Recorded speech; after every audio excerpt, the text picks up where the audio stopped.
All right, good morning, everyone. Thanks for waiting to see if anybody had any extra time they needed to find the new place here. So we're going to go ahead and get started. Welcome to the May 19th Military Working Group. I'm calling today's meeting to order at, what time is it, about 9:16? Sounds good. Before we get started, I'd like to ask today's interpreter to introduce themselves and walk through how to access our interpretation services for today's meeting. Good morning. This is the Spanish interpreter. To use the interpretation feature, please go to the bottom of the Zoom screen where the meeting controls are. Click on the interpretation world, and select English as your language. If you're joining through Zoom, mobile app, cell phone, tablet, etc., please press the ellipsis, then interpretation, and then choose your language. Finally, click on mute original audio to not hear the original Spanish low in the background. Headsets are available for interpretation if you're in the meeting room. Please check out the headsets from the receptionist in the lobby. Aviso por parte del intérprete. Para hacer uso del servicio de interpretación, favor desplazarse a la parte inferior de la pantalla de Zoom, donde aparecen los controles. Haga clic en el icono de interpretación, globo terráqueo, y seleccione Spanish, español. Si está utilizando la aplicación móvil de Zoom, celular, tableta, etc., presione los puntos suspensivos, luego interpretación y luego el idioma. Si no desea escuchar el audio original en inglés en el fondo, por favor seleccione Mute Original Audio, silenciar audio original. Contamos con auriculares disponibles para servicio de interpretación. Si se encuentra en la sala de reunión, favor de pedir auriculares con la recepcionista en el vestíbulo. Gracias. Thank you. All right, thank you very much. Would you please stand and join me in the Pledge of Allegiance? Allegiance to the flag of the United States and to the republic for which it stands, one nation, under God, indivisible, with liberty and justice for all. Thank you.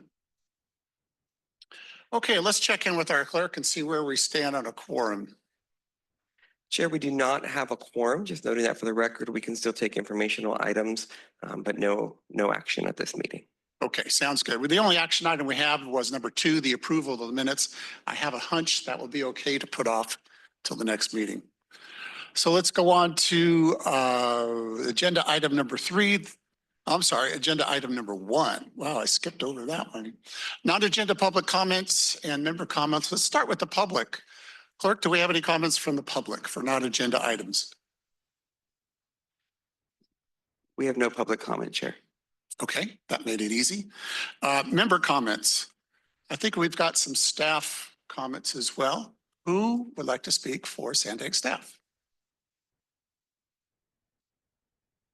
Is this working? Okay.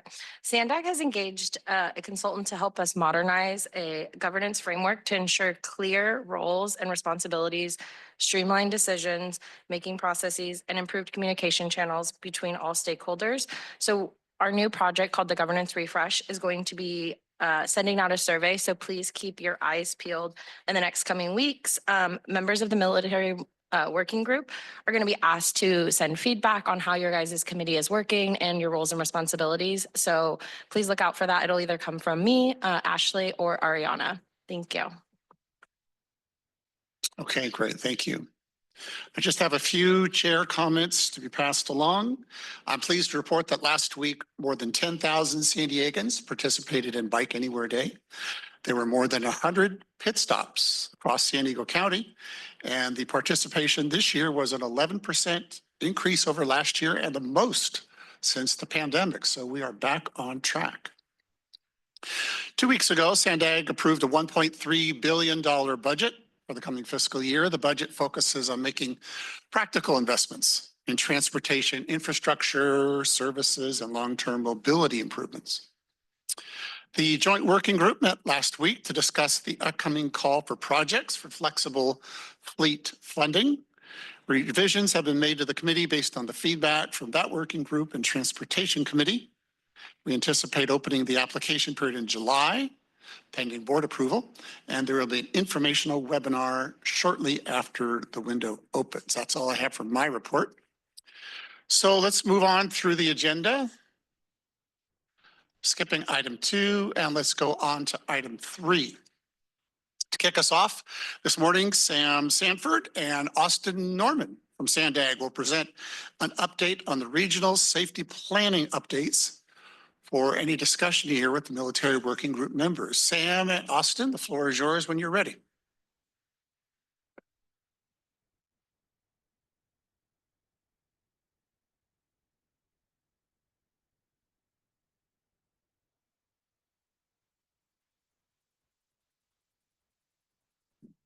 Good morning, Chair, working group members. It's a pleasure to be back here again.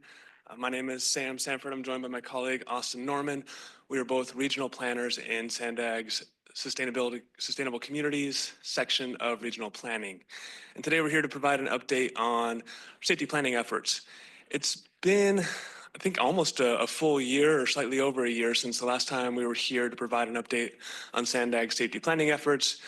At that point, we were talking through our approach for outreach and engagement and some of the preliminary data products we had available at that time. So today's update is really exciting because we're able to announce the completion of the region's first, or SANDAG's first, regional Vision Zero action plan, which is a comprehensive safety action plan for traffic safety. So one key practical impact of this plan, aside from providing all the analysis on traffic safety across the region and providing safety solutions for local agencies and owning agencies, it also provides eligibility for local agencies, cities, the county, transit agencies, and tribes to apply for implementation dollars or construction dollars for a grant program called Safe Streets and Roads for All, which is currently announcing its notice of funding opportunity through the end of June. That's one of the practical impacts of it. Today, Austin and I are going to walk us through some of the data availability through it and also the plan itself and its contents. Now, since it has been a full year since we've been here, I just want to spend a minute on a quick recap.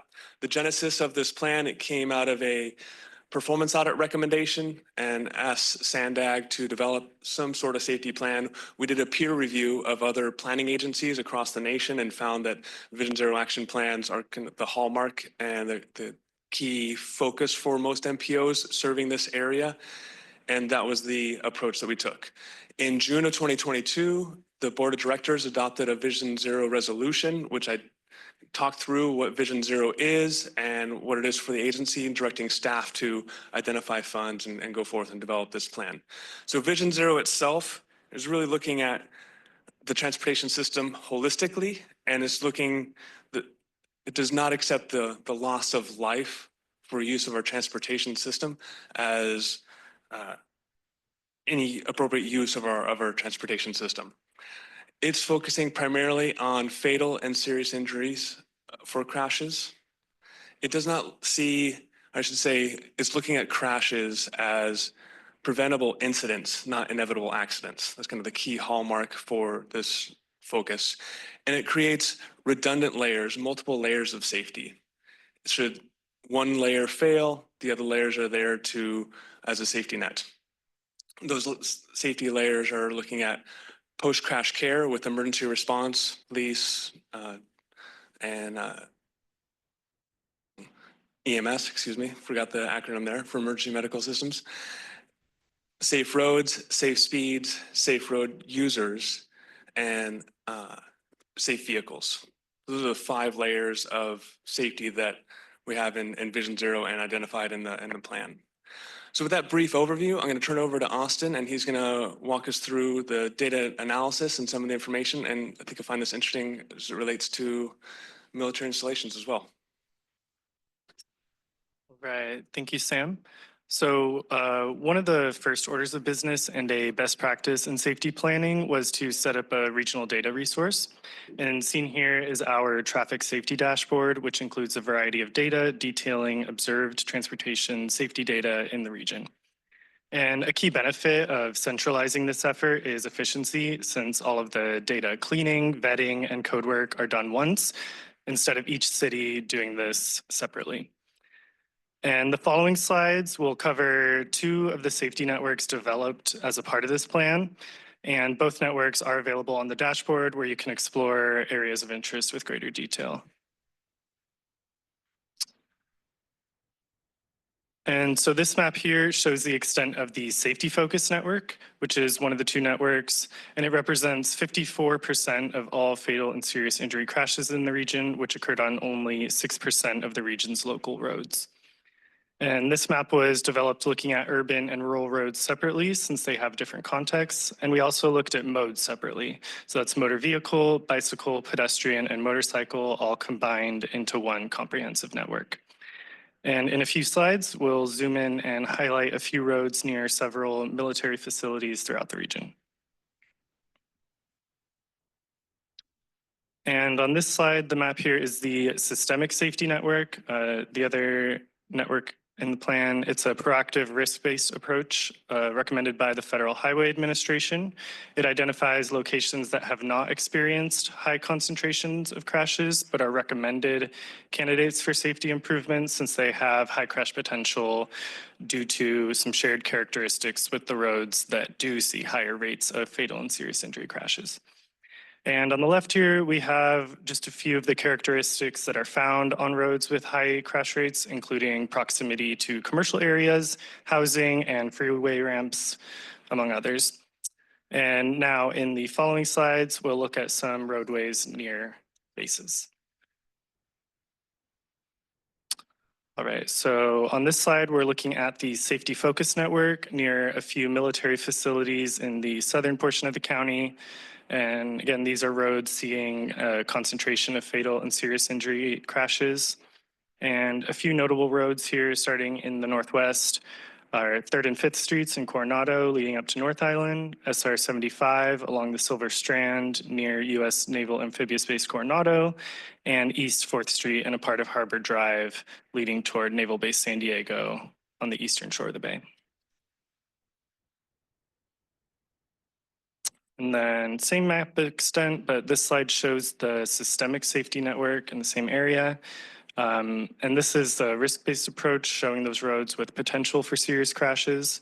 And we can see that 4th Street and Orange Avenue in Coronado are represented on the network, as is SR 75 heading toward the U.S. Naval Amphibious Base. And on the east side of the bay, we can see that a portion of Harbor Drive leading toward Naval Base San Diego is on the network, as is Main Street to the north. Now we're going to head north a little bit to explore the network near the Marine Recruit Depot and Harbor Island. All right, so this shows a safety-focused network near the Marine Corps Recruit Depot. Notable roads include Rosecrans, Midway Drive, Washington Street, and Harbor Drive, all of which see high traffic volumes and often high speeds, which are two factors that contribute to high crash rates. And then in the same area, we have the systemic safety network. We can see that in addition to the previous 4 roads mentioned in the last slide, portions of Pacific Highway and Barnett Avenue are also represented on the systemic safety network. And moving a little bit further north, we're going to look at Miramar Road. And so not as much on this safety focused network in this area, but we can see that crashes are mostly concentrated on the western portion of Miramar Road between the 805 and Santa Fe. However, on the next slide, we can see that Miramar Road is well represented on the systemic safety network, meaning there's high potential for crashes throughout this road segment. And finally, we'll look at the networks near Camp Pendleton next. All right, and so several roads leading toward Camp Pendleton show up on the safety focused network, including North Coast Highway and Douglas Drive. You can also see that large segments of State Route 76 are on the network as well. And now looking at the systemic safety network in the same area, we can see that Douglas Drive shows up again, as do North River Road and the south portion of Vandergrift Boulevard leading up toward the base gates. And that wraps up this portion of the presentation. We hope you found the review of the safety networks near military facilities helpful. If there's any area of interest for you that we did not cover, the data is available on the traffic safety dashboard. And this information has also been shared with local jurisdictions and Caltrans if there's any interest in discussing project development. Now, switching away from the data side of things, I'll turn it over to Sam to speak more about how the plan was developed. Thank you, Austin. So the data that Austin presented was, we're pulling all that together during the plan's development. In a parallel simultaneous effort, we were also doing outreach and engagement with the public, going to task forces, working groups, working with our community-based organizations. We had essentially a group helping guide the development of the plan from jurisdictions and also a multidisciplinary group. And we were able to bring those data to those groups to get input from them, vet the data, vet the approaches. So there was a lot of engagement. We did an online survey with nearly 3,000 comments received from the public, which we've also brought into the plan and are sharing with jurisdictions as well, so they can kind of see from the public's perspective. Some roadways are of interest to the public, but there might not be records of crashes because people avoid them already because they have a sense of feeling unsafe. So looking at the plan itself, this is the inside cover of the plan. And I feel like this inside cover really highlights the reason why we do this type of planning. And so in the 5 years of analysis of this plan from 2018 to 2022, 4,433 people were either fatally struck or had their lives dramatically changed. This is just within our region. Just to highlight the importance of traffic safety and the need to continue this type of planning and continue to find traffic safety solutions going forward. So the plan does identify, following the Vision Zero goal, that 2050 is what we're looking to achieve this. And then it also outlines different ways to accomplish that. The plan is broken up into 4 main chapters. The first chapter really gets into what is Vision Zero, making sure that we're all understanding the premises of that approach. Second chapter looks at the analysis for our region, understanding the problems specific to the San Diego region. Third chapter looks at the input from the community, prioritization, and then ultimately the last chapter looking at safety culture, and then what safety solutions can look like. The 4 chapters are accompanied by 7 technical appendices that really get into the details of the analysis, prioritization process, and additional tools were also provided to local jurisdictions that they can take all the products of this, which wouldn't fit into an appendix, to help them develop projects. Now, this is an action plan, so we have a whole section on actions themselves, and one of the key pieces was embedding those actions into routine practices that SANDAG already does. So we took these 7 areas of coordinate, advocate, plan, and so forth, and we nested actions within each of those 7. And that way, the institutionalizing change and getting these practices into SANDAG's typical order of business is much easier because we were going through these 7 on a routine basis anyways. Now I'll just give you 3 examples of how this is working. Under the fund implementation area, SANDAG looked at funding opportunities or funds that SANDAG has purview over, such as the Active Transportation Program and the regional allocation of that, and the Smart Growth Incentive Program. Looked at the evaluation criteria of those 2 fund sources and helped update the safety components or traffic safety components of those to better align with Vision Zero. That was one action that was completed early on. On the planning side, there was new legislation on speed limit setting. Assembly Bill 43 allows more flexibility for jurisdictions to lower speed limits, but there was some technical analysis that had to be accomplished for one of those elements. And so SANDAG took the lead on that with the consultant support and a larger team. And we developed the resources for all agencies, all local agencies, to use that in order to identify roadways that they could reduce speed limits on. And then the last one is on the implementation side. I mentioned earlier that tools were provided to local jurisdictions or owning jurisdictions. The Resource Hub is one of those tools, and it has all the public comments, the scoring for the 2 networks that Austin went through, the prioritization process for those. And then there's also a countermeasure selection tool. So based on the risk factors for a particular roadway or the crash history for a roadway, there's recommendations that the jurisdiction can then see for what types of safety solutions would benefit that area. Those are three of the near-term implementation actions. Those three are done, and now we're moving on to the next series of actions. So what's up next is we're looking to assemble a Vision Zero task force. So this is a continuation of a group that helped inform the plan's development and completion. Now we want to continue the needed conversations for jurisdictions to share their successes and challenges, but also help SANDAG implement the actions in the plan. The draft 2025 regional plan has, as for the first time, it has a safety goal as one of the 4 goal areas and also policy element for traffic safety. So we're continuing on that effort. And then looking at the current notice of funding opportunity for Safe Streets and Roads for All and supporting where we can with application development. Last bullet on this slide is annual progress tracking. This is something, now that we have a finalized plan, we're implementing a process to be able to report out how the region's doing in traffic safety on a routine basis. So that concludes our presentation, and happy to take any questions or comments you may have. Great. Thank you, Sam and Austin. Let's check in with our clerk, Michael, see if there's any questions or not questions, comments from the public. We have no public comment, Chair. Okay. Questions or comments from members of the committee? Anna. Good morning. Thank you. That was a really great presentation, really good information to have. I'm wondering if we can expand some of the areas that affect the military installations. For example, on the southern end of Naval Base San Diego, there's a number of gates.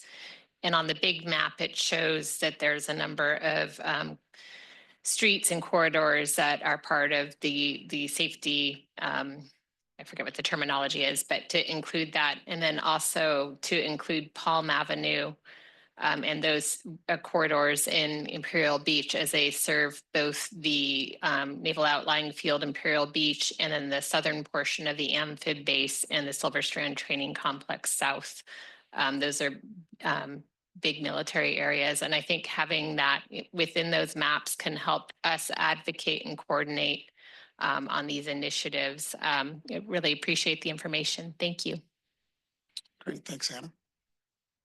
Do you have any comments to Anna's comments? Yeah, we can update some graphics and share those with the group through the liaison. For the more detail, you can also use that website, the traffic safety dashboard, and zoom into areas of interest and identify those roadways. But we can provide some updated slides with the more southern portion as well, including Palm. Great, thank you. Any other questions, comments from members? David. I'm just curious with regard to projects that are focused on safety, is there a different path to funding projects that are principally driven for safety reasons?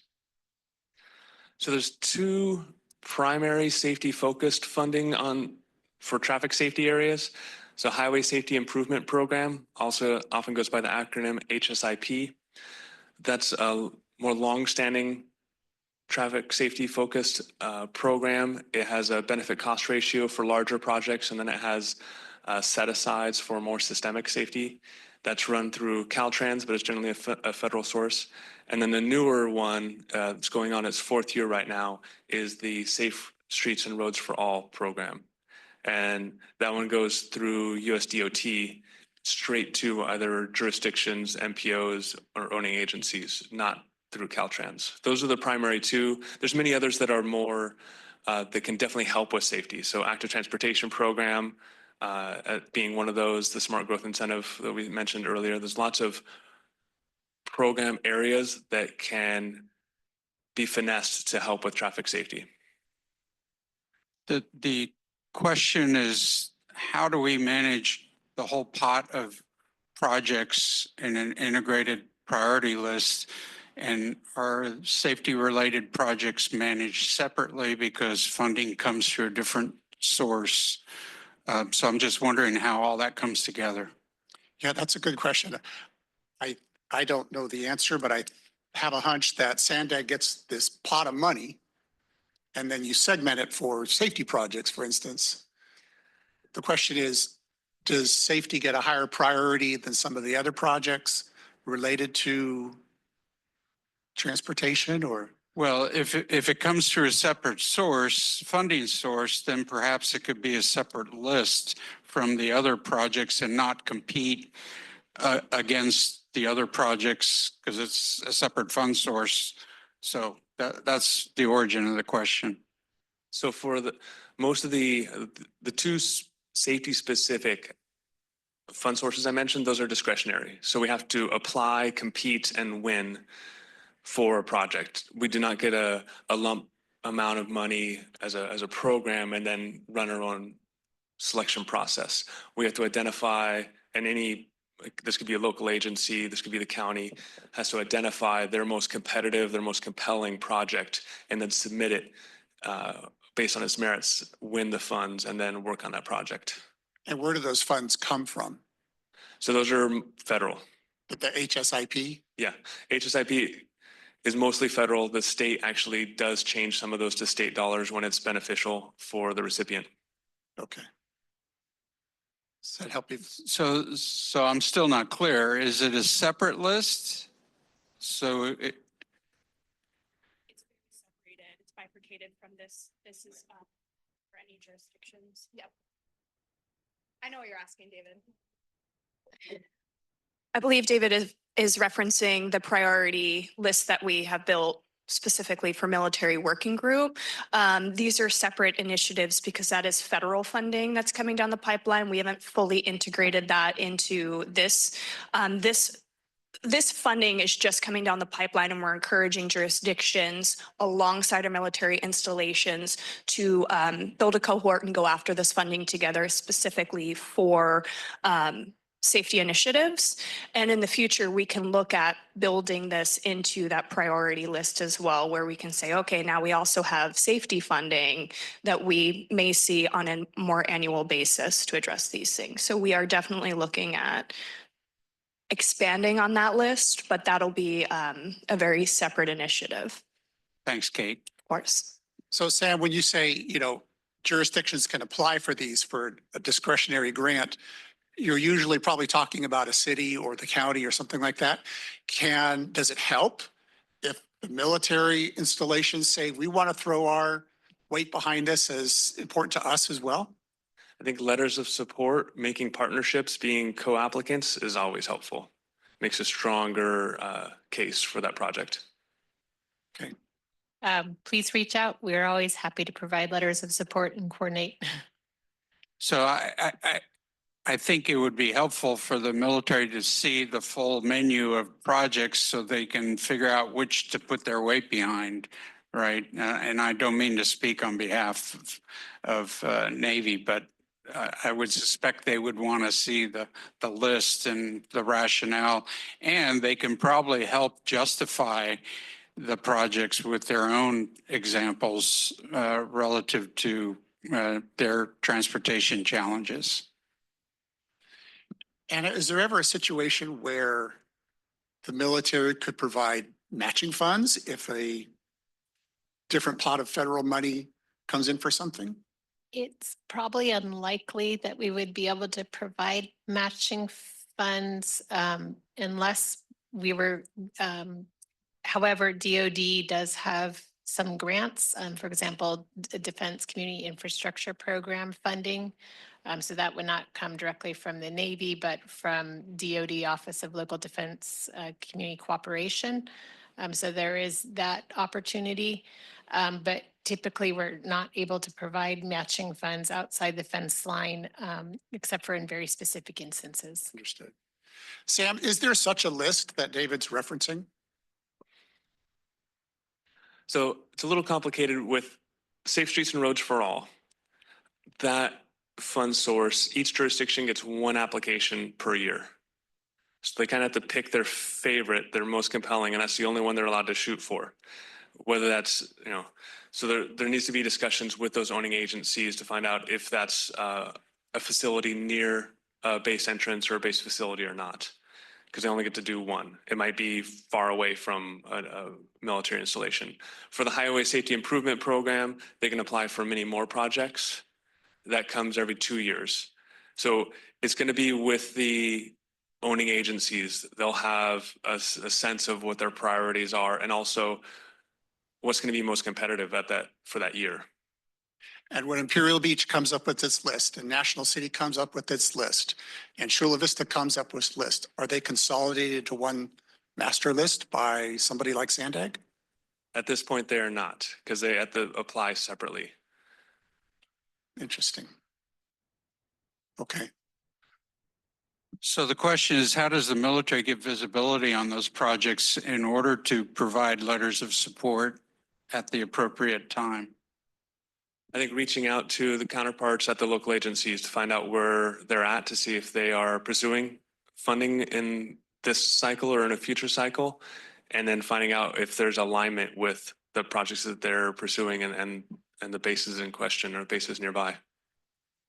And when you say each jurisdiction applies, are they competing against each other? Yeah. Yes. So that's why there's probably not one master list, because then you kind of, so that's the inefficiency of the government, I guess. And it sounds like you would need to contact each agency in areas that you might have an installation or a facility to say something. Why wouldn't SANDAG at least showcase what the different jurisdictions are proposing, so the military has one place to go to see it all? Is that not possible? You know, each jurisdiction can apply independently of SANDAG. We've done through this effort, the groundwork to really facilitate the different jurisdictions applying. And typically we do find out, you know, when they're going to apply, because they'll ask for a letter of support from us. I think really where your line of thinking is going is that, you know, these slides are available and the network is available, but Kate and I can also cross-reference, you know, the Vision Safety Network versus some of the priority projects that we've identified for this group, for this military working group, and seeing if there's overlap geographically, you know, some corridors that may be, you know, safety focused in addition to, you know, other improvements that we've identified for resilience or multimodal improvements, and seeing if there's an opportunity to kind of align that. And, you know, we can advocate as a group to the jurisdictions, to our contacts at those jurisdictions to, you know, to select which corridors they want to apply for or encourage them. They may not be applying, but we can encourage them or look to develop a partnership based on, you know, how that all lines up. You know, it's interesting because if SANDAG takes a advocacy position for one jurisdiction who has a thing, and then is another jurisdiction saying, hey, wait a minute, you're actually helping them compete stronger and score higher than place in North County or unincorporated I'm not county. suggesting SANDAG take an advocacy position. I'm suggesting SANDAG could provide visibility on what all those projects are from different jurisdictions. Then the military can review them and assess where they stand instead of them going to every jurisdiction trying to pull information. David, also, I will say we're more than happy to continue to build out that priority list, and we view that as an evolving product. And these are things that we can definitely try to help harmonize and bring awareness to. I think very appreciative of Sam and Alex and their team for dividing this information up today just to talk about some of those corridors that are around the military installations that may have a greater impact on those jurisdictions. And so what we can do is do some outreach to those jurisdictions on our end to see if they may have any intention of applying for that, and then get that information back to you. Yeah, it sounds like we're going to chew on it a little bit at the staff level and see what could be done. I think that's a good. And I would just also mention, as Sam noted in his presentation, Rachel Kennedy, Integrated Transportation Manager. We will be having a task force, which will have multi-jurisdictional representation, as well as other participants from the Vision Zero effort. And so that might be a good topic for that multi-agency group to be discussing, and in the future to be putting together some different project lists. So I think there could be an opportunity there as well. Okay, good discussion. That website is sandag.org/traffic safety. It's on our open data portal. Probably the easiest way to navigate to it is just sandag.org and then going to open data. And then there's a tile for the traffic safety piece. Okay, there's also- sandag.org, open data, traffic safety. Yeah. Okay, And the sounds QR good. code on the slides also helps if you want to look at it through a mobile device. Okay, very good. Okay, any other comments, Just Charles? one brief comment. One thing that's helpful for us is to be involved early in the planning processes for those projects. Imperial Beach was looking at they have a plan for 13th Street, which is the major arterial coming in and out of the Null 5B. And one of the big concerns is that's how we move helicopters that are broken down. And so if a street was to be narrowed or more speed bumps, how do we make sure that we can meet our requirements, even though it's, not directly on the installation? So we were able to meet with them, engage with them, and it was really, I think, helping them to broaden their aperture to the requirements that we need that help to balance safety as well as mobility. Thank you. Okay, good. All right. Sam, Austin, thank you very much. All right, let's move on to item 4. Item 4 on our agenda is a presentation on transportation demand management updates. And Jennifer Williamson is here from SANDAG and Trevor Hill from the STEER Group. And they're going to provide an update on the TDM project. Jennifer and Trevor, the floor is yours when you're ready. And you're going to be joined by Erica. Hi, Erica. Good morning. And you're from the STEER Group also? Great. All right, the floor is yours. All right. Good morning, everyone. My name is Jennifer Williamson. I'm the Deputy Director of Mobility Planning here at SANDAG. And within the mobility planning section, we have a group of team members that support what's called TDM, Transportation Demand Management. Within the TDM section, we do a whole host of things. We evaluate, telework for different agencies. We develop van pools. We do guaranteed ride home, which, if you're taking some alternative to your car, let's say you're riding your bike in and you need to rush home for a kid, we have a guaranteed ride home that will get you there via a taxi or Uber. So there's a whole, I'm not covering the true depth of it all, but what I'd like to do is to introduce our consultant team from STEER that provides direct employee outreach to employers throughout the region. And one of the biggest employers that we support is the military. And so I'm really pleased to be joined by not only Erica and Trevor, to give you an overview of what we've been doing to work with the military recently on their back to office that they've recently been required. So let me go ahead and turn it over to you two and you can get started.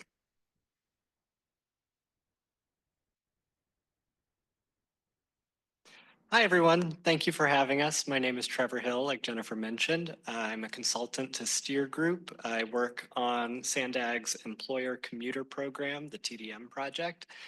We're here to talk to you a little bit about what we've been doing over the past year with some of our Navy installations and the support we've been providing them. And just to kick it off, we work with over 300 employers. The support that we provide them generally takes the form of a beginning survey to understand their commute patterns, how their employees get to work, their commute preferences, and some other key features. And then we use that survey to develop a plan to support their commuters and tailor our approach to this employer to make sure that we're being as effective as possible.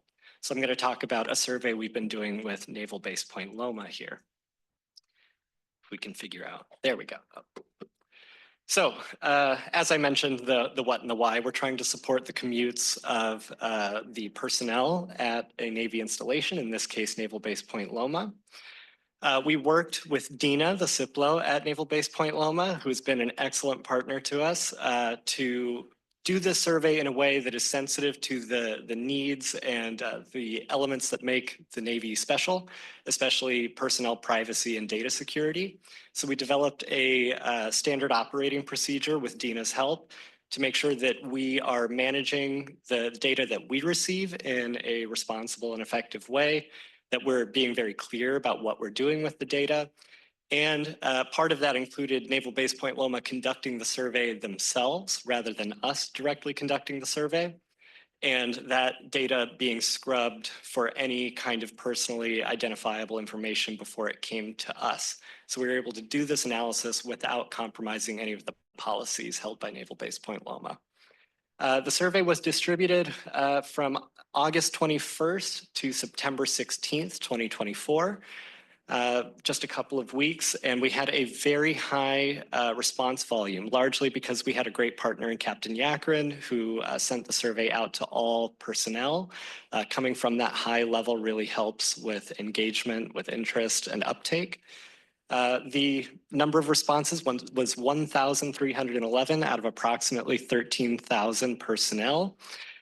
For the non-data people in the room, 10% sounds like a low number, but for the people who like data, 10% is a huge number for a number of employees of this size. So this is about a 2.5% margin of error, which means our data is really fine-grained and we were able to get a really representative sample. So the key findings of the survey, one, we found that 58% of Naval Base Point Loma commutes were being made via cars, single occupant cars. That number was actually all the way up to 91.7% when not accounting for telework. And as we know, we're in a sort of post-telework environment right now for Navy installations. So we're somewhere near that number today. That's a high number. But it represents an opportunity. There are a lot of people there who certainly could have a commute that looks different than alone in a car. And we wanted to find out how to support them in making that shift. We also found that there was a lot of interest in transit improvements around Naval Base Point Loma, but that's a longer term effort that we can focus on. In the near term, we wanted to focus on another surprising statistic, a few statistics that showed that there was extremely low awareness in general about the resources available to Navy personnel, especially TIP and the SANDAG Sustainable Transportation Services. So we worked with Dina to develop a plan to respond to that first because it's such low-hanging fruit. That plan included regular outreach and communication from Dina and Captain Yakrin to inform personnel via email about the resources available to them. It also included Dina starting a really exciting initiative called a STAR Commuter Program, where on a regular basis, they recognize a nominated staff person who is nominated by their manager via a ceremony, an award, and via that same email outreach. Those are people who have really exciting or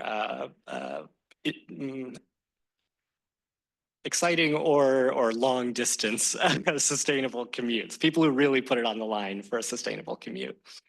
The final resource we developed was an outreach tool that could be used for Naval Base Point Loma, but also for the other installations, the other bases. That was a commuter flyer, a resource guide for commuters. If we could flip to the next one here. So this is an example of that commuter guide. This is one that we developed for Naval Base Coronado, just to show that it can be customized. Our top priority was highlighting the resources that are most effective. So TIP and Vanpool, TIP Vanpool and TIP Transit are two resources that make a sustainable commute essentially free. TIP covers virtually the entire price of a transit pass in San Diego County.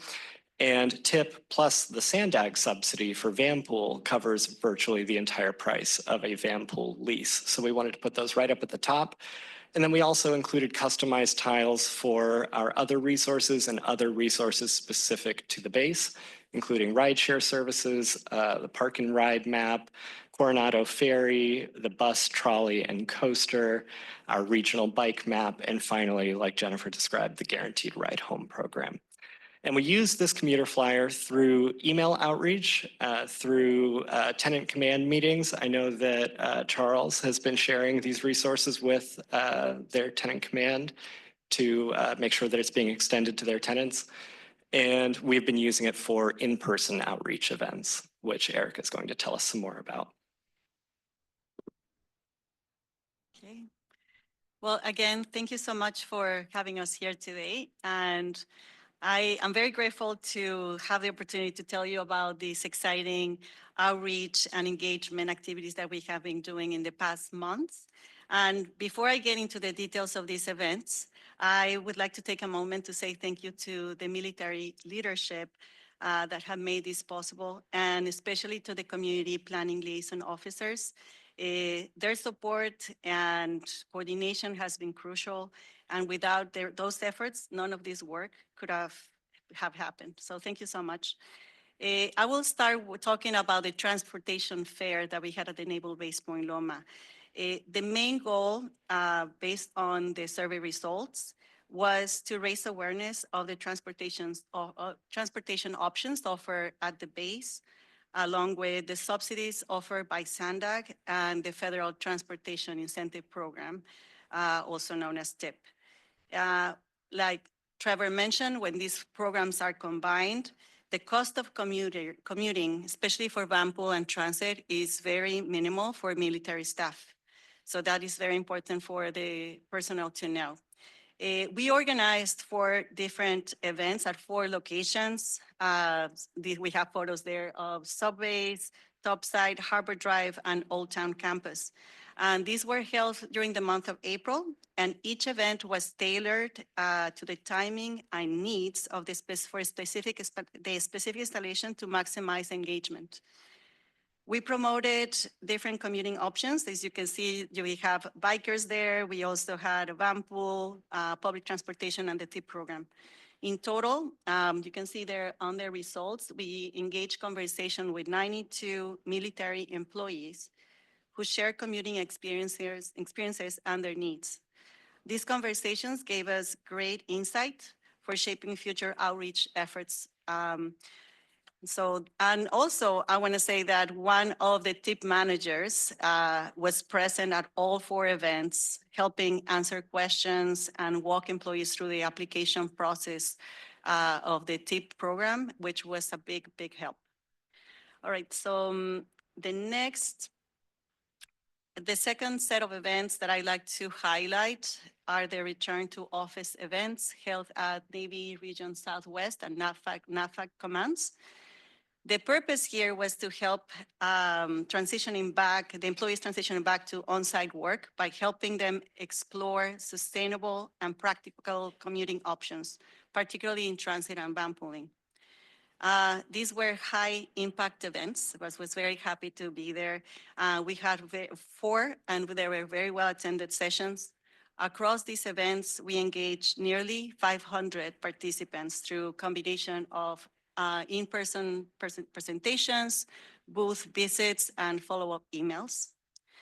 And one of the most exciting outcomes was that 391 military employees received one-on-one assistance in planning their transit routes. And each of them was also given a free transit pass valid for the month of March, which served 2 key purposes. One is to give them the chance to try potential commute by transit at no cost to them. And also, it provided a temporary solution while their TIP enrollment was processed. It usually takes 60 days, I believe. So with the help of the transit providers, we tracked the usage of those transit passes, and they recorded in the month of March 4,827 trips taken by employees, military employees, and in April, actually this data, I just got it this morning, there were 2,300 transit rides. So that was great news. We were very happy to see those results and just started changing behavior as they are returning back into the office. In addition to transit, we also promoted van pooling. And as a result of the efforts of being out there and letting them know what van pool meant, how to get on a van pool, introducing employees, and 12 employees right there in February organized themselves into groups and started to get van pooling together from their home in Riverside to their office in downtown. San Diego. So in the second photo, or the first photo there you see is the event where we are talking with the staff and giving them instructions on how to ride transit. The second photo is actually one of the employees receiving their car with the van pool vendor and starting to commuting. So this was a huge success in terms of not only reducing commuting costs, but also helping build community among employees returning to the office. After the month of the trial period, the transit, we took a post-trial survey, and the responses we received showed strong interest in continuing these type of events and a strong support for sustainable commuting options. So I want to share a couple of comments from participants that really stood out, and they have them there on the screen. I'm going to read them for you. It's one of them says, very beneficial program. It had a positive impact on my job morale. And second one, thank you for the free transit month. It provided a great opportunity to test run my commute. So these comments really capture the value of these programs that they can have, and not just for logistics, but also for employee well-being. So in summary, we are incredibly proud of the impact of these events, that the impact it has had, both in terms of numbers, but also in personal stories. And we are thankful for the opportunity to support the military personnel in making more sustainable and affordable commuting choices. Again, we're super grateful for the partnerships that have made all this possible. And Trevor and I and the Sustainable Transportation team, we're looking forward to continuing this work and expanding our outreach efforts to the military bases. And with that, we conclude our presentation. I thank you for your time, and we're happy to take any questions. Okay, Trevor, Erica, and Jennifer, thank you. Let's check it with our clerk and see if we have any public comments. We have no public comment, Chair. Okay, questions or comments from members? David. Thank you for the presentation. I'm sure you heard the biggest challenge has historically been the last mile, the last 2 miles. Most public transportation gets to the front gate and not beyond. And the bases have tried different things over the years and nothing has really worked. Did you have conversations about that, and any thoughts about how to solve that problem? We did, as a matter of fact, and we know that that is a reality. For the Navy region Southwest, we're giving instructions on how to get from the transit station to the base, and also providing, different safety routes. Those were kind of questions that were happening. Those answers were also captured on the survey, and that is the information that I'm going to be sharing with the CIPLOs at each Navy regions to explore solutions for the future. But we know that that is something real. Yeah. This is Dina Ryan from Naval Base Point Loma. And Mr. Boone, you raise a really important point. We did have a shuttle that the Navy funded that would bring people from the public transportation bus stop outside Post 6 and then bring them the 1.5 miles to their duty stations. That was defunded. And so just this morning, I saw someone walking with all of their gear, that 1.5 miles. And so we pick people up as we can. But it's a problem. It really, really is. But I did want to take just a moment to sincerely thank the steer group, and Erica and Trevor did everything they could to very gently nudge me in the right direction to be proactive. Without them, I wouldn't have thought to get the word out, initiate a commuter survey, start doing e-blasts with all the resources for people. And we were able to get ahead of the return to work policy that came out in February. So thank you so much. It was really fantastic. And they continue to nudge me and remind me. And we have a monthly meeting with all the 3 metro bases, which is fantastic. But bottom line, are we making improvements? Are we seeing an ease of commuting for our, we're closer to like 19,000 personnel? Yes, but it's a small dent still. The reality is most people commute to these bases in their own vehicles alone. And it's more than just a cultural shift. It's very difficult for folks out on the peninsula. It's not easy. The bus systems are limited. The options are limited. But slowly, I think we are making some improvements, particularly with the TIP program and encouraging people to consider alternate routes or alternate methods of getting to the office and alleviating traffic. So the community planning meetings I attend around Point Loma, community members are looking to us saying, the traffic is crazy, Naval Base Point Loma. And I say, well, it's not just us. But I can now let the community know the literal steps we are taking to alleviate the traffic. So no easy solution, but we can make some improvements. So thank you again. Good comments. Dina, to David's point, is the last mile inside the gate the issue, why people want to ride in their own car, or is it getting to the gate why they want to ride in their own car? Yes and yes. Okay. The survey that we took, one of the first questions we had was, what is the zip code where you're coming from? And I thought that was so fascinating because in the product that SEER Group produced for us was a map showing the clusters, parts of the county where people are coming from. We're talking Temecula and Sanitas. Oh my goodness. But that's where people are finding affordable housing. And so these are personnel that have got to get to work on time. And maybe they've got children in school and they've got to get back at a certain time to pick up their kids and so forth. And so then they get to Post 6 down on Subbase or to Topside. And then they're like, well, how am I going to get from the gate? If I take a bus, how am I going to get from the gate to my desk? And the easy thing to do is hop in your own car. So, we're not going to let the shuttle issue go to the wayside, but to be able to get another shuttle going for us on our base requires billets. New billets, and not just one. You can't just have one driver. You need, maybe 4 for 8-hour shifts. And then you need the vehicle.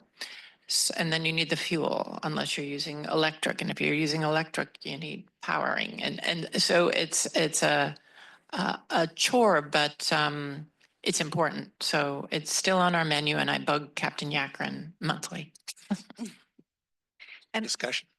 if I can just add really quickly, at SANDAG, we also have a flexible fleet program. And I don't know if that's necessarily the answer for the first mile, last mile at the military basis, but I do think that our bench of providers, we work very closely with a number of transportation providers.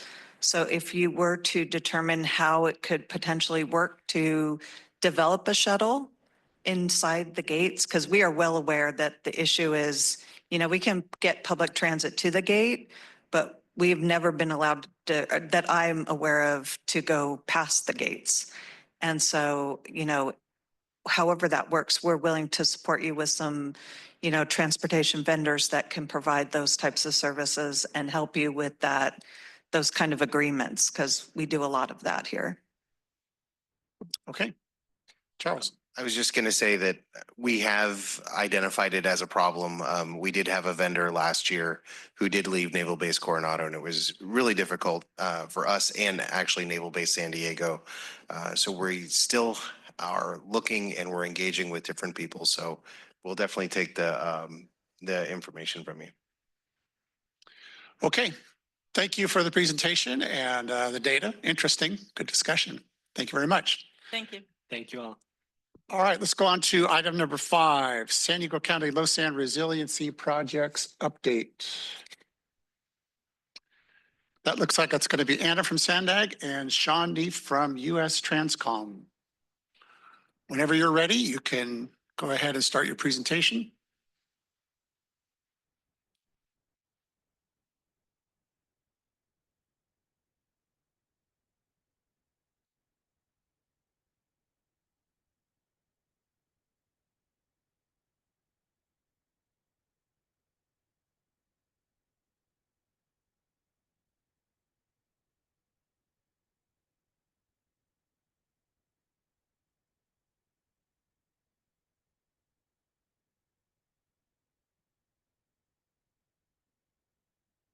All right, good morning. Thank you for inviting us to share information about the Lausanne Corridor and its role in the Military Strategic Rail Corridor Network, also known as STRACnet.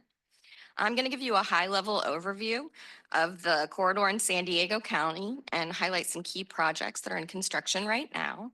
And then I'll pass it over to Sean Neef from U.S. Transportation Command, who's joining us remotely to talk about STRACnet. So the Lausanne Corridor is the region's only rail connection. 1 in 7 California intercity passengers either begin or end their trip in our county. And 3 of the top 10 stations in the state are in our county. So we have lots of ridership demand and all the railroad services are connected.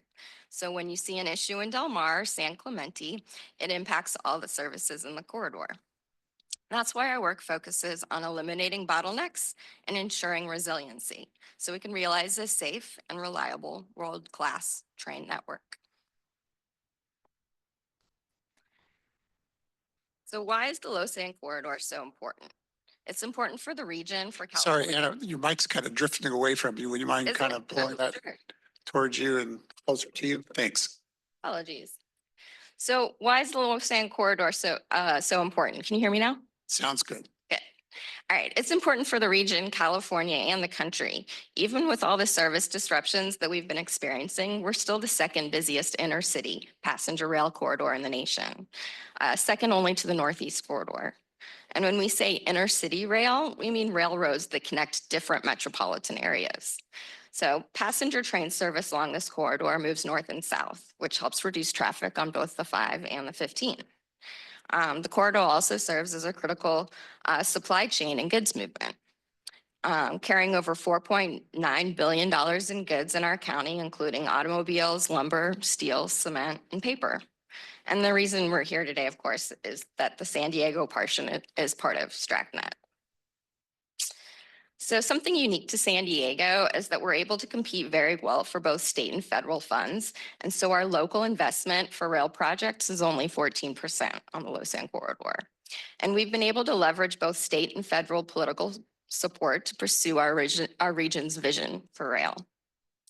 Our vision for the corridor in the county is to solve the safety and capacity problems of today and create resilience and reliability for tomorrow.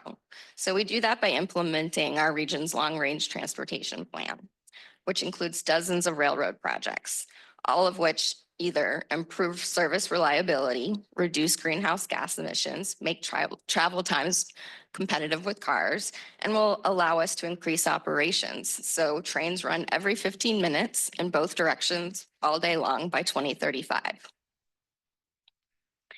So to complement our vision, we have the State Rail Plan, which sets a comprehensive roadmap for a seamless, interconnected network of rail services across the state, with times that compete with other modes. So Caltrans awarded corridor ID funds by the Federal Railroad Administration to develop a service development plan for the Lausanne Corridor. And as part of that effort, Caltrans is conducting a study from downtown San Diego to the border. And we're also running a complementary study that examines regional light rail and other modes between downtown and the border. So since 2009, we've completed 20 rail capital projects and taken our section of the corridor from 50% double track to 75. These 9 projects here added 15 miles of track, getting us to that 75% double track. And of course, our goal is to get to 100. So we're currently constructing a set of train tracks across the Bataquitos Lagoon Construction started in September of '24 and is slated for completion in 2028. This project will enable north and southbound trains to pass each other at the same time. It will also replace a 1940s wooden trestle bridge with a concrete bridge that's designed to improve tidal flow underneath by creating a wider channel. So this wider channel, combined with the planned sand restoration, will improve the overall health of this lagoon. And Del Mar Bluffs 5, which a lot of folks in this room, I'm sure, have heard about. So since 2003, SANDAG and NCTD have completed 4 stabilization projects here.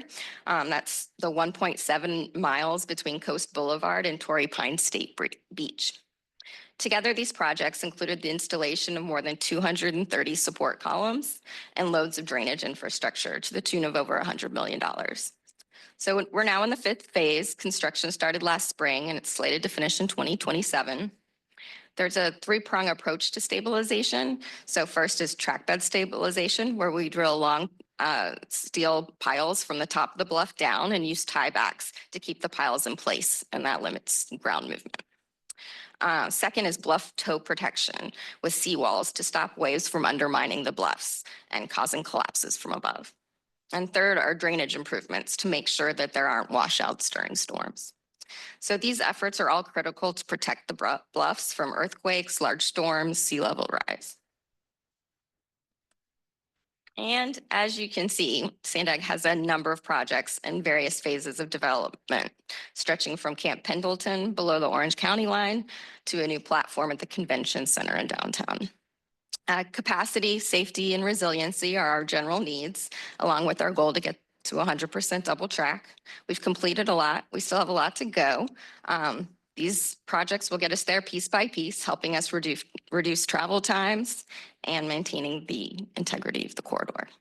So now I'm going to pass the baton over to Sean Neef, Project Engineer for Railroads for National Defense at U.S. Transportation Command. All right. Good morning, everyone. Hopefully everyone can hear me okay. We can hear you just fine. Perfect. All right. Thank you, Anna. So before I begin real quick, just want to do a very big thank you to the chair and all the board members for inviting me to this working group and giving us the opportunity to talk about STRACnet, the Lausanne Corridor, and why it's important for the military, and just really appreciative for all of SANDAG's commitment and coordination with our office. So thank you very much. Without further ado, we can go ahead and go to the next slide. So just as a quick level set, just wanted to show everyone kind of where our office sits. So I'm with the Railroads for National Defense program. We're co-located with the United States Transportation Command, or US Transcom, which is based out of Scott Air Force Base, Illinois, which is about 30 minutes east of St. Louis. And US Transcom provides global strategic transportation and logistics for the entire Department of Defense. And underneath US Transcom is the Army subcomponent supporting Transcom, which is the Military Surface Deployment and Distribution Command, or SDDC. And as that name implies, they oversee surface transportation within the US, most notably including rail transportation and truck transportation as well. And underneath SDDC is my specific agency. We work in the Transportation Engineering Agency, which houses all of the programs for national defense. So in addition to railroads, this also includes Highways for National Defense, which you all may be familiar with, and their management of STRAWNet, the Strategic Highway Network. And it also manages the Ports for National Defense program, which oversees the Strategic Seaport program in partnership with MARAD. Go to the next slide. So the military is highly dependent on the commercial rail network for both peacetime rotations and especially for wartime deployments. So most notably, rail is the safest, most efficient, and cost-effective way to move large amounts of military goods from bases across the U.S. to other training areas, vehicle depots, or seaports for further deployment overseas. Rail is also critical for moving heavy tracked vehicles and unique special items such as ship parts for the Navy or spent nuclear fuel for naval submarines. And all of that can only move by rail. So in general, our program works to ensure that the U.S. rail network can meet DoD needs We kind of accomplish that through three major lines of effort. The first is we make sure that lines that are identified as important for the military are well maintained and they have adequate dimensional clearance capability for our high and wide loads, such as the M1 tank, which is a fairly wide piece of equipment. Secondly, we'll work to ensure that any of these lines are not abandoned or discontinued, and that the rail carriers that serve all of these defense sites are providing adequate service in line with their regulatory obligation. And then thirdly, we make sure that the DoD has enough access to railroad cars. That includes both DoD-owned railroad cars and commercial railroad cars. Next slide. So our primary way of communicating DoD's needs in the commercial rail network is through the Strategic Rail Corridor Network, or STRACnet. This was something that was developed in the mid-1970s at a time when the rail network was going through a pretty significant period of economic instability that required some regulatory reform. And then STRACnet was used to identify the military's minimum rail needs to ensure that those could still be met as the network potentially shrunk, either through railroad abandonments or company mergers. The STRACnet itself is a system of node-to-node corridors, and then a specific line is selected to satisfy each of those corridors. So, for example, St. Louis to Kansas City, Missouri is a node-to-node corridor. There are multiple rail lines that can take between those two nodes that the DoD does use, but in STRACnet, we only select one of those lines, and in that example, we only select the Union Pacific line. So still to this day, STRACnet is used to represent this minimum network floor for our needs in the U.S. rail network. So we like to describe it as if all of the other lines in the country were to be abandoned, except for the STRACnet and supplementing defense connector lines, we could still do business as normal and meet mission requirements. So this minimum network piece is important to note because it's important that STRACnet is not used as a routing guide, because the railroads do often ship military goods over a non-STRACnet line. So again, the STRACnet is just that minimum rail network floor. We typically update the STRACnet on a 5-year basis, where we issue a large data call to all the military services. They give us feedback on what installations require rail service, and we make sure the network is as adjusted where we need to. So in this last update, the STRACnet and supplementing defense connector lines total about 41,000 miles, and we're connecting 141 defense sites. So that includes major installations, depots, also strategic seaports, and defense industrial base sites. Next slide, please. So regarding the Lausanne specifically, the entire Lausanne corridor from San Luis Obispo down to San Diego is identified as military important in the STRACnet as either a STRACnet line or a defense connector.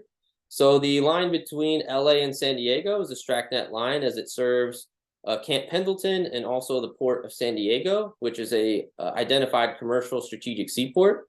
The corridor also serves as connectivity to the port of Long Beach, which is a strategic seaport, the port of LA, which is a strategic alternate seaport, and further north, the line serves Naval Base Ventura County or Port Hueneme, and then even further north past San Luis Obispo, it serves the California National Guard at Camp Roberts. So this corridor from the entire north to south is important in the STRACnet. Next slide. So overall, the DoD makes up a very small percentage of total freight traffic in the US and generally on the Lausanne corridor.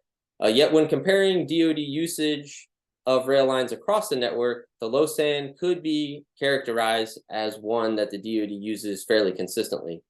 So we coordinate with our commercial railroad partners, such as BNSF or Union Pacific, for our rail shipments, and they're responsible ultimately for the routing and the care of the shipment from origin to destination, and they keep our office and our command informed of any track outages or issues that may pop up that could delay our shipments. So typically when the military needs to ship goods by rail over the Lausanne, the shipments are high volumes of military equipment. So this is typically vehicles such as tanks, trucks, Humvees, etc., from installations that are further inland, such as Fort Bliss, Texas, or Fort Carson, Colorado, that need to go to the port of San Diego for further deployment overseas. Regarding the Port of San Diego specifically, and why I keep mentioning that, so it is a strategic seaport and it is well equipped and experienced to receive this large amount of military cargo. You could probably see from Google Maps imagery just the amount of staging area that's available for us to use that is specifically designed for vehicles and other types of equipment. And the berths are also good for the specific types of ships that we need, called roll-on, roll-off vessels, for this large amount of cargo. And of the 4 strategic or strategic alternate seaports in Southern California, the Port of San Diego sees the highest volume of military cargo, and we have some stats there on the slide that kind of illustrate that. I'll draw your attention to the stat at the bottom. We talk about 500 carloads being carried.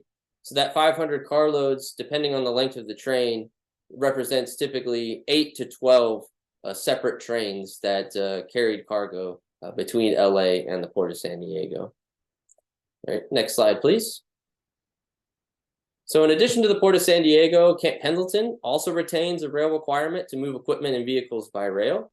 So while they are located close to the Port of San Diego, so for easy convoy or trucking movement to use that port for overseas deployment, the Marines would still likely need rail access to move their equipment when traveling to training areas further inland or across the US, or if they need to deploy out of a different seaport, whether that be in the Pacific Northwest or on a completely different coast, such as the Gulf Coast or Atlantic coast. So rail is still the preferred method to move that large amount of equipment.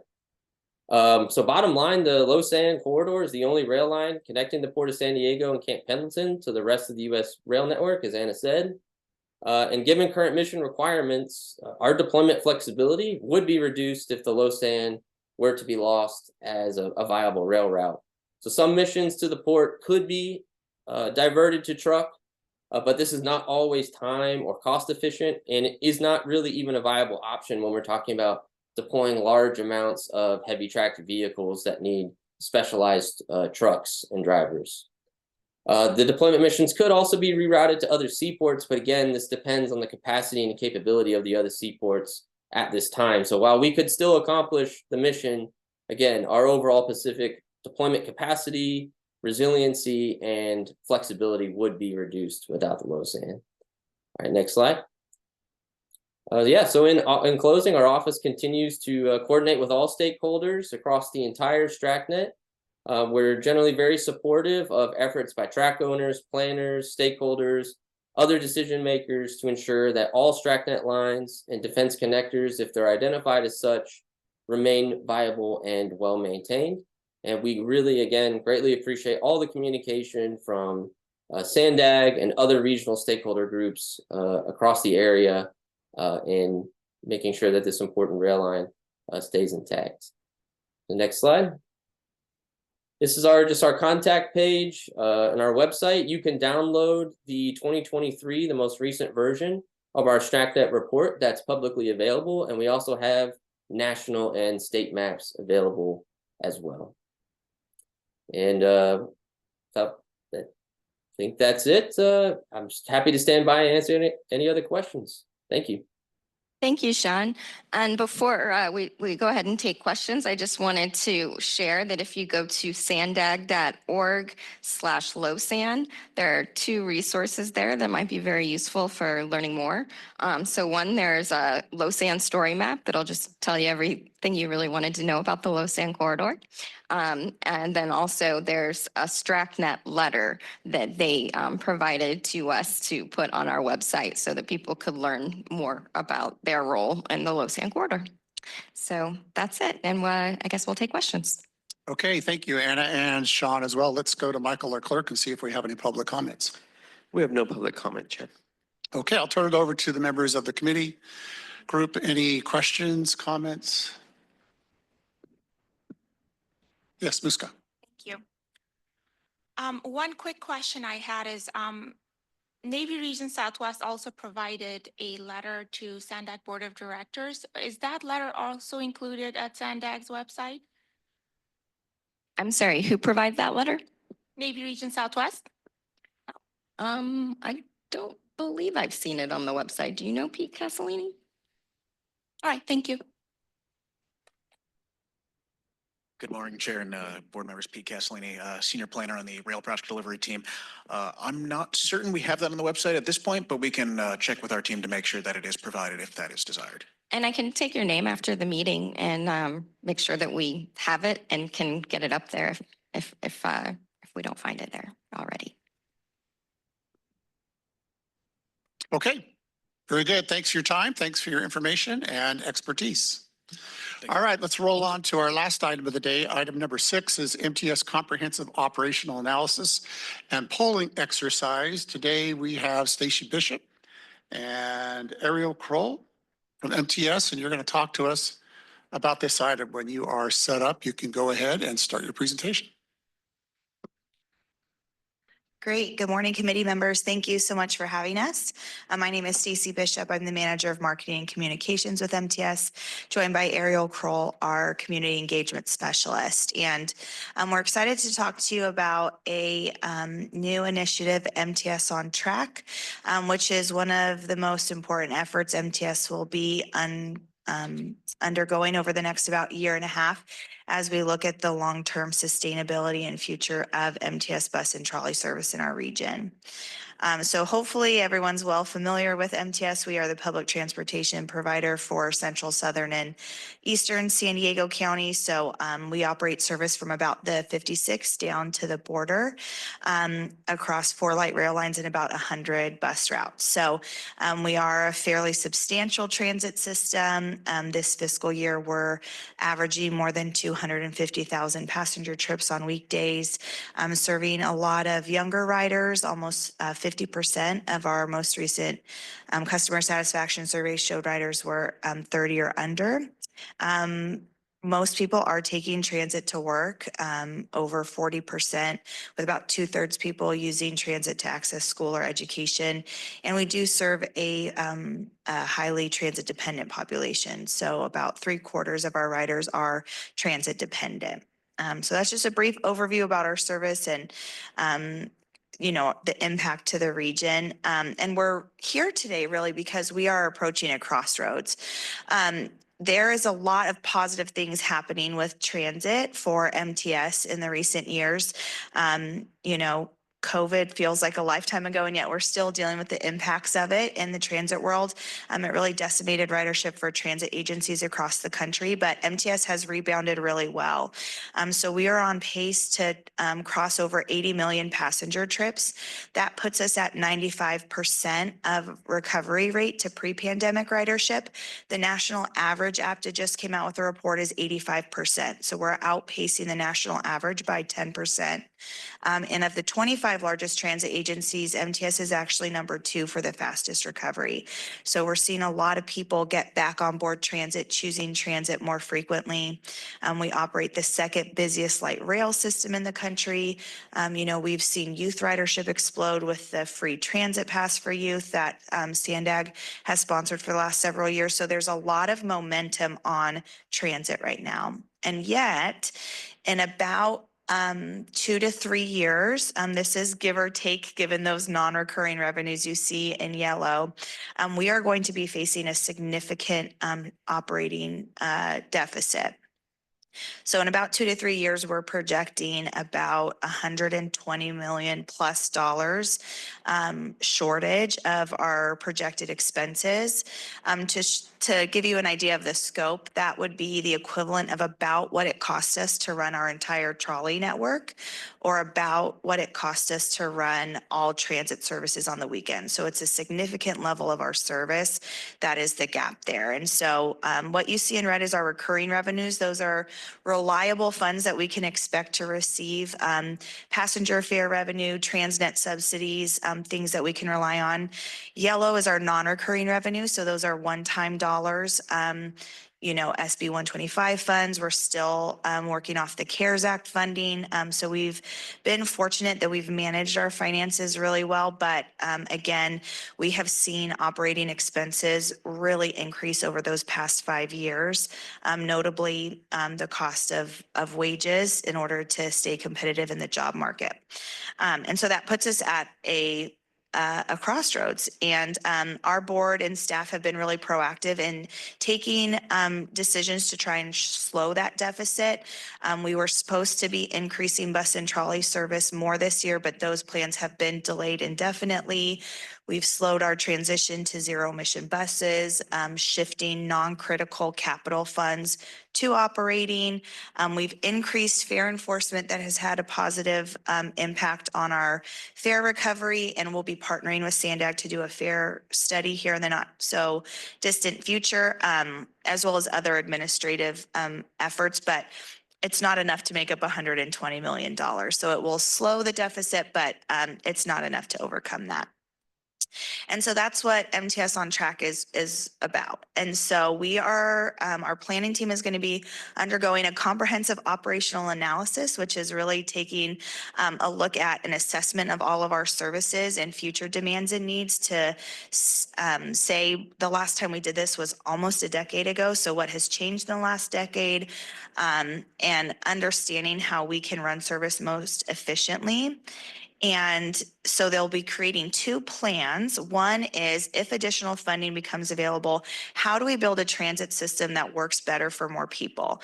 At MTS, that's ultimately our goal, is that if we can secure more funding, how do we keep building on this momentum that we're seeing and make the system work better for more people? Conversely, if no additional funding is available, how are we going to apply service reductions to create the most sustainable transit system for the long term? So this effort is really addressing both of those scenarios, because those are, as we can tell, the two outcomes. So this is just a general project timeline. So we're currently undergoing community outreach and engagement efforts to have those discussions with community members, with holding community workshops, doing presentations to working groups like this to ask people, if additional funding became available for transit, how would you want to see those investments made? How can we make the system work better for more people? The planning team and our consultant will go through and model some different projects and scenarios.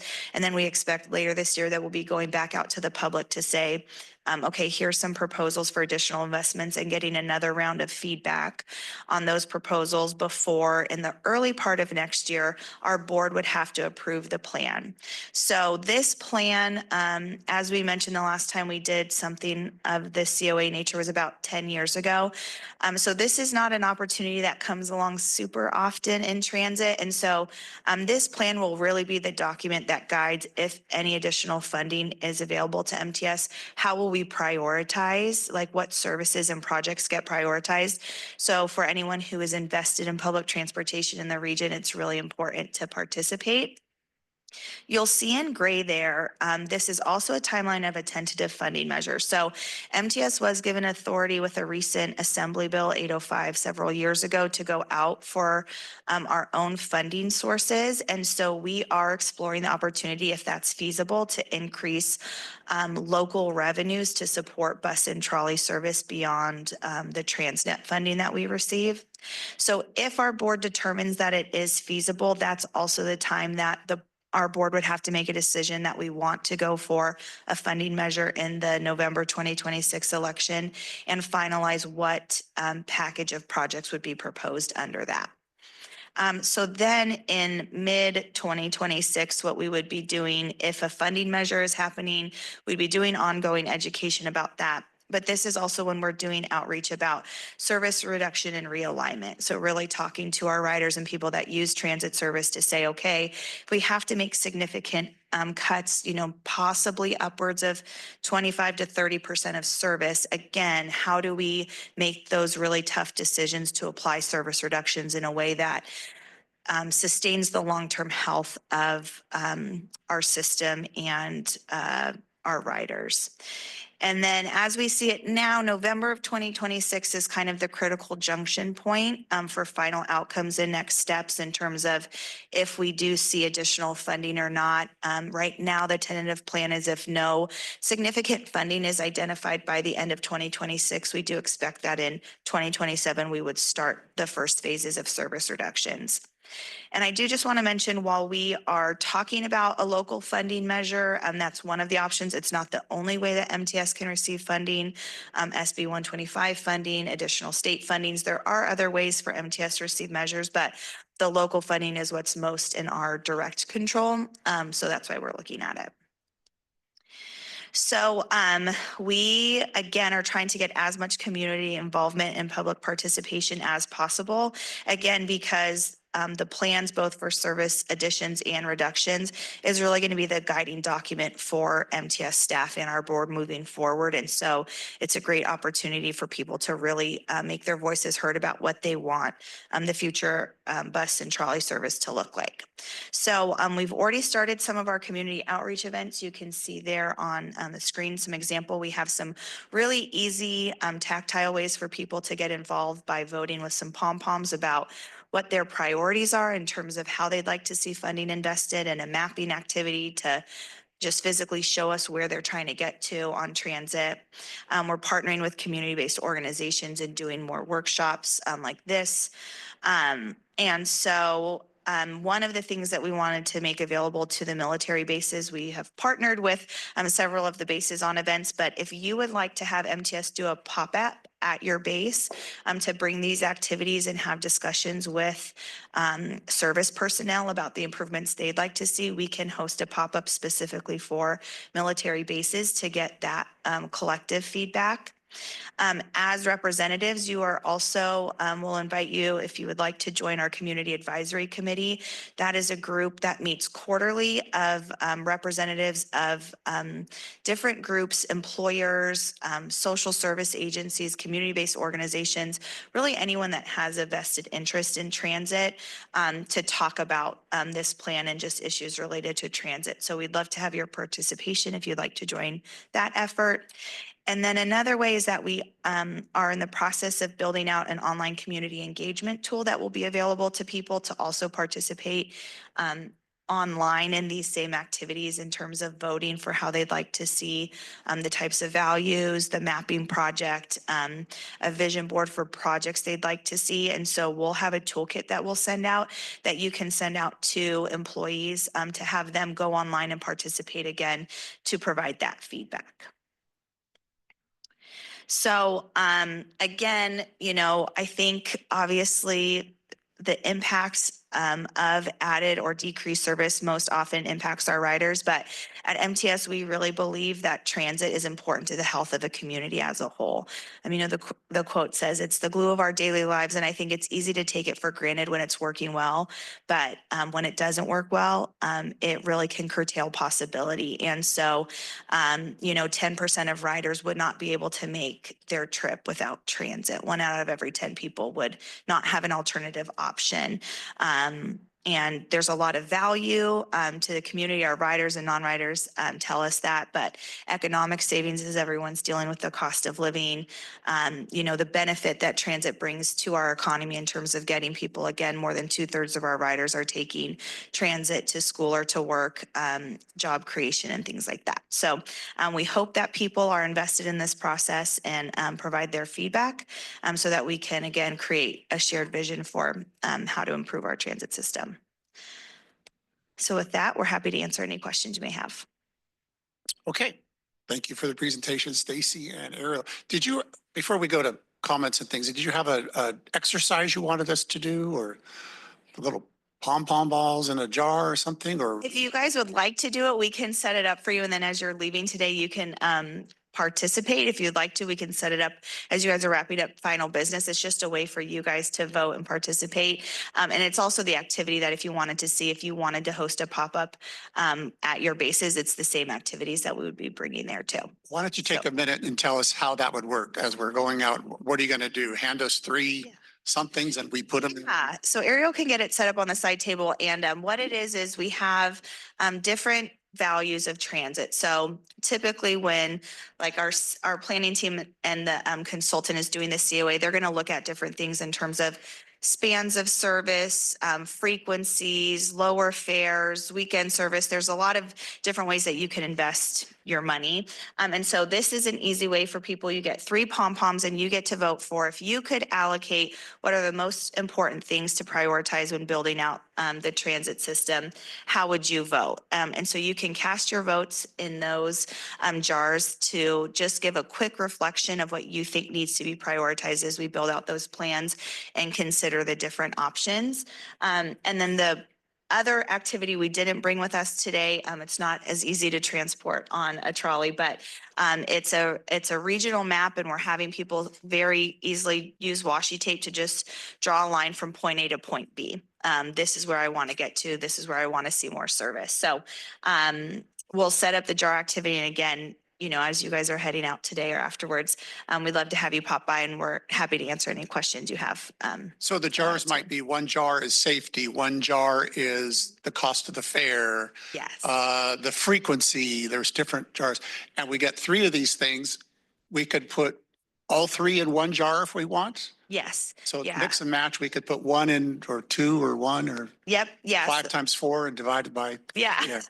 Yeah. So the pom-poms are to show like an intensity. So if you really only care about, I want to see, you know, trolleys and buses run more often, you can put them all in that jar. If you care about that, but you equally care about, you know, how late service runs and you want to see it run later into the night or earlier in the morning, you could split your pom-poms between hours of service and frequency. So yeah, you get your 3 votes and you can cast them how you want.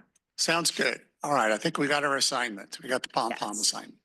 Okay, let's check in with our clerk, Michael, and see if we have any public comment on this item. We have no public comment, Chair. Okay. Any questions or comments from members of the group? Dina. Hi, everybody. Dina Ryan, Naval Base Point Loma. Back to that last mile. I think there was a time long before I started working at Naval Base Point Loma that the bus did come onto the base. And was it 9/11 that put the kibosh on that? I'm guessing it was, of course, security. I'll leave that to Beverly. She actually mentioned that. Oh, too. okay. Yeah. Yes, can you hear me? Yes, we've actually had a couple different routes go on to bases in Point Loma and also Naval Base San Diego more recently. Definitely after 9/11, we had the route 830 that went from Murphy Canyon into Naval Base San Diego. That route unfortunately didn't even make it past the pilot phase.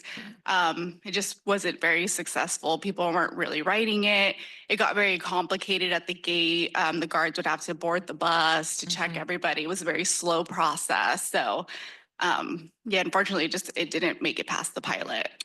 Yeah, and I understand completely. But at the same time, it's worth just keeping it as an idea. I don't know. I'm dreaming here.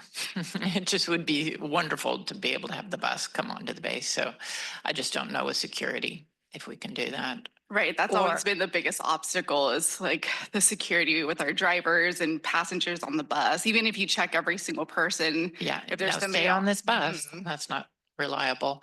But even if there was, say, at the post, a special lane just for public transportation where it could be facilitated, I just don't know how we could even do that. Anyways. Yeah, these conversations have happened on and off for decades. Sure. Yeah, and we have tried a couple times before.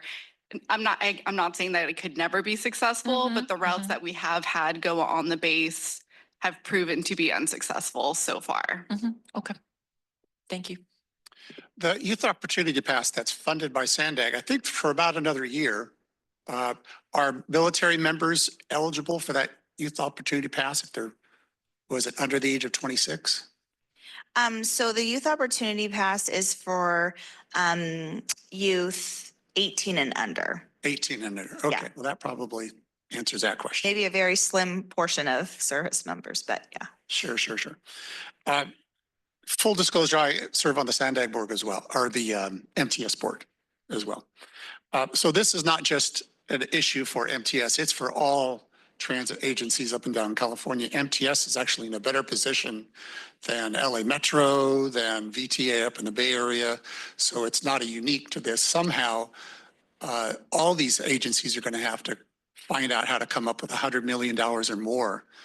The state had a $4 billion bailout for the past, that goes for the next 4 years. And then the next conversation, do we do that again or what? So it's not just SANDAG. There will be probably a 0.5-cent sales tax talked about. Well, it is being talked about in the polling stages. That would require a 2/3 vote of all cities in the MTS service area. So it does not include Encinitas, Carlsbad, Solana Beach, Del Mar, because they're part of North County Transit. It would be those that are served by MTS. And if there's even one bus route through Poway, then all of Poway votes on the MTS, not just that section of Poway. So that is what's coming up in the polling stages, and that is the hurdle to go over. My question, Stacy, is if our military partners would like to have a pop-up or more information on the Community Advisory Committee meeting, who should they talk to and what's their contact information? Yes, you can contact Ariel or I. We can provide your contact information after this meeting. We also work closely with the Sustainable Transportation Solutions team at STEER, so we can also work with that team to connect with you all as well. Okay. And is there an email address or? Yes, my email, if you want to write it down, is stacie.bishop@sdmts.com, and Ariel Kroll as well. It's just our first name dot last name @sdmts.com. I also have business cards if you want to grab one on the way out. So at least they can be traffic cop and point you in the right direction if you have further questions or more detailed questions. Okay, thank you for the information, and look forward to the activity here in a second. That is all that we had in today's agenda. Any other member comments before we call it a day? We still managed to finish before 11 o'clock, so thank you for your patience in getting started. Marlon, thank you for joining us. Hope you enjoyed kind of an introduction or initiation to the working group. Great. Nice to see you. Okay, that is all the business that we have for a day. So I'm going to go ahead and call this meeting adjourned. Be sure to stop by and catch your 3 pom-poms on the way out and take a vote on what you think is important to you. Thanks. See you next time, everybody.